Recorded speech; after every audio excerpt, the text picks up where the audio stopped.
प्रिय विद्यार्थियों, इस नवीन सत्र में आप सब नव प्रवेशित विद्यार्थियों का हार्दिक स्वागत एवं अभिनंदन। जैसा कि आपको पता है, पिछले वर्ष आप लोगों ने महाविद्यालय में आकर के कक्षा में नियमित अध्ययन किया, परीक्षा की पूरी तैयारी की, लेकिन इस वैश्विक भीषण महामारी के संकट के दौर में आपका परीक्षा कार्य संपन्न नहीं हो सका। इसलिए विश्वविद्यालय और राज्य सरकार के द्वारा आपको बीए प्रथम वर्ष से द्वितीय वर्ष में क्रमोन्नत किया गया है। सरकार की और विश्वविद्यालय की मंशा है कि आपको सोशल डिस्टेंसिंग और राजकीय निर्देश जो कि महामारी को लेकर के जारी किए गए हैं, उनके अनुरूप आपका अध्ययन प्रभावित न हो, आप अपने अध्ययन को, अपने शैक्षिक उन्नयन को बरकरार रख सकें। इसके लिए आपको ऑनलाइन टीचिंग, ई कंटेंट और यूट्यूब के द्वारा आपको समय समय पर अद्यतन किया जाएगा। आज का ये विषय है हमारे इस क्लास का आपका सिलेबस। द्वितीय वर्ष में हिंदी साहित्य में 2 प्रश्न पत्र आपके होंगे। प्रथम प्रश्न पत्र पद्य भाग का है और द्वितीय गद्य भाग का। प्रथम प्रश्न पत्र का जो पद्य वाला भाग है, उसमें हिंदी साहित्य का रीतिकाल आता है, जिसका समय विक्रम संवत 1700 से विक्रम संवत 1900 तक है। पिछले वर्ष आपने प्रथम वर्ष के प्रथम प्रश्न पत्र में आदिकाल और भक्तिकाल के कवियों का अध्ययन किया था। इस बार विश्वविद्यालय के पाठ्यक्रम के अनुसार आपको रीतिकाल का अध्ययन कराया जाएगा। रीतिकाल में आपके कुल पहले कवि हैं केशवदास। उनकी रामचंद्र का एक महाकाव्य है, उसके कुल 6 पद्य आपके पाठ्यक्रम में हैं। ये जो मैं आपको पाठ्यक्रम के बारे में संक्षिप्त में बता रहा हूँ, ये आपको आपके व्हाट्सएप ग्रुप पे आपको प्रेषित किया जा चुका है। बिहारी के लगभग 20 दोहे आपके पाठ्यक्रम में हैं। देव कवि के 10 दोहे हैं, 10 पद्य हैं। भूषण कवि के 10 पद्य हैं। घनानंद कवि के 10 पद्य हैं। आलम कवि के 10 पद्य हैं। और इसके बाद पद्माकर कवि के 10 पद्य हैं।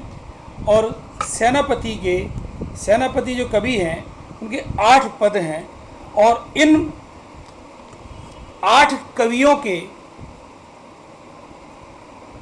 अध्ययन के बाद आपका जो प्रश्न पत्र आगे आएगा, उसमें 2 खंड होंगे, एक व्याख्या खंड और एक प्रश्नोत्तर खंड। व्याख्या खंड में आपको कुल 4 व्याख्याएं आपको करनी होंगी और हर व्याख्या के साथ एक विकल्प देय होगा। इस प्रकार 8 व्याख्याएं होंगी, 8 में से आपको 4 करनी होंगी और सभी के अंक होंगे 10-10। इस तरह से 40 अंक की व्याख्या होंगी। एक प्रश्न प्रति कवि से लेकर के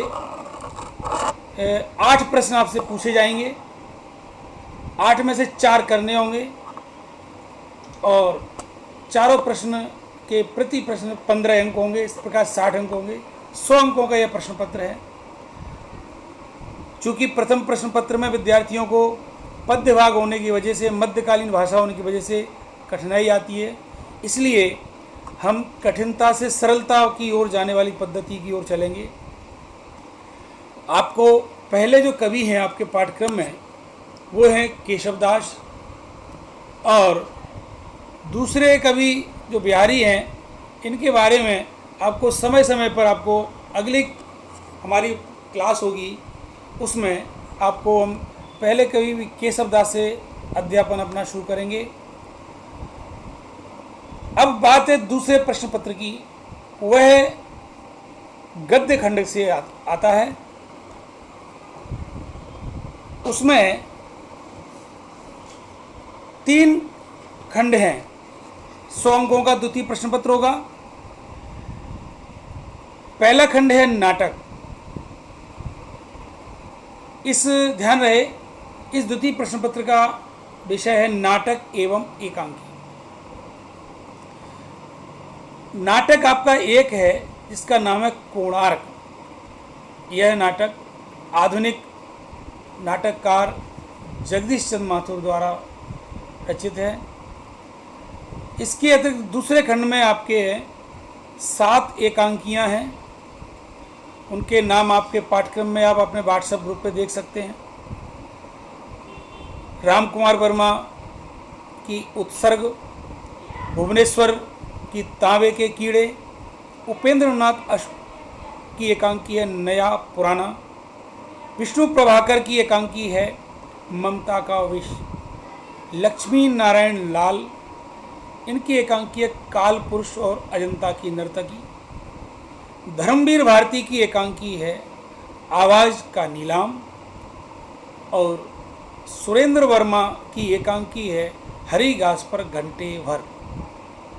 ये द्वितीय खंड है, बाखंड है।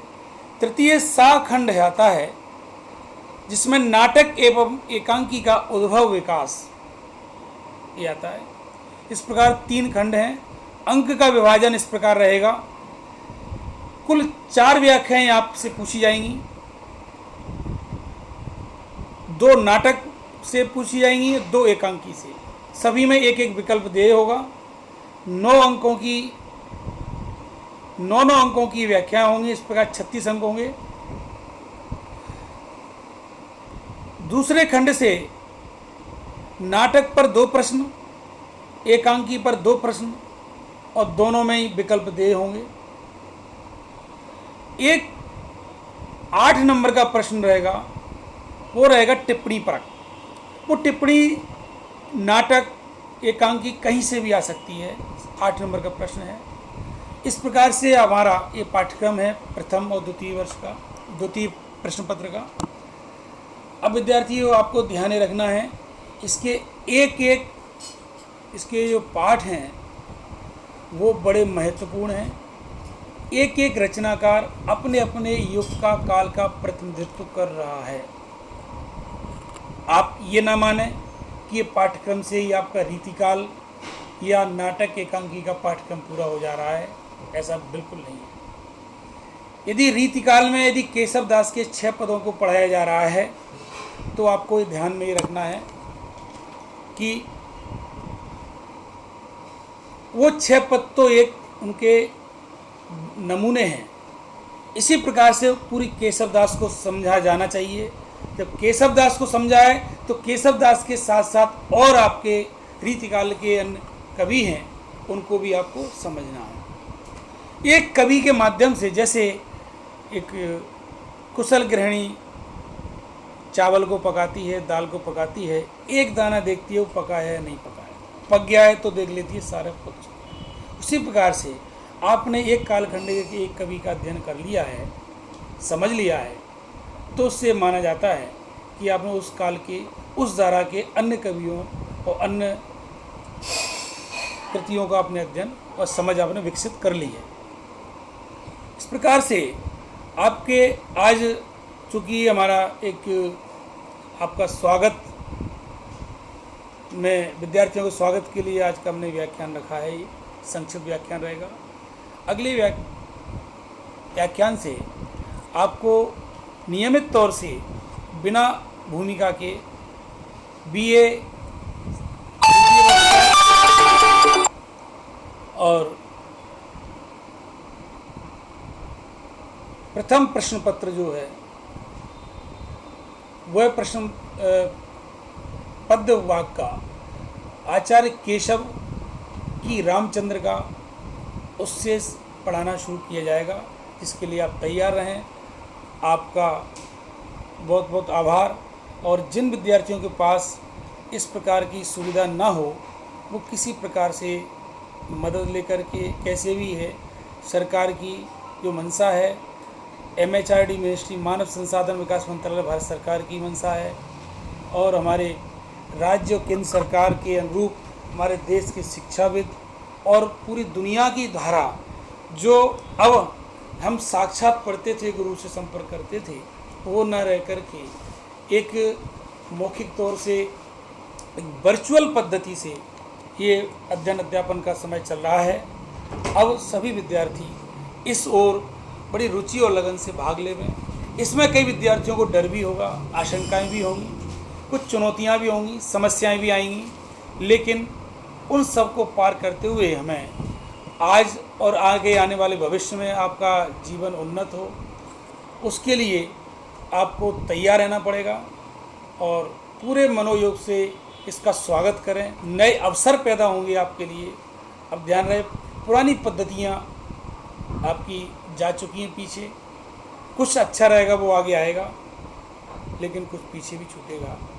हमें सभी विद्यार्थियों को इस बात का ध्यान रखना है कि बड़े व्यवस्थित तरीके से, समयबद्ध तरीके से हम अपना अध्ययन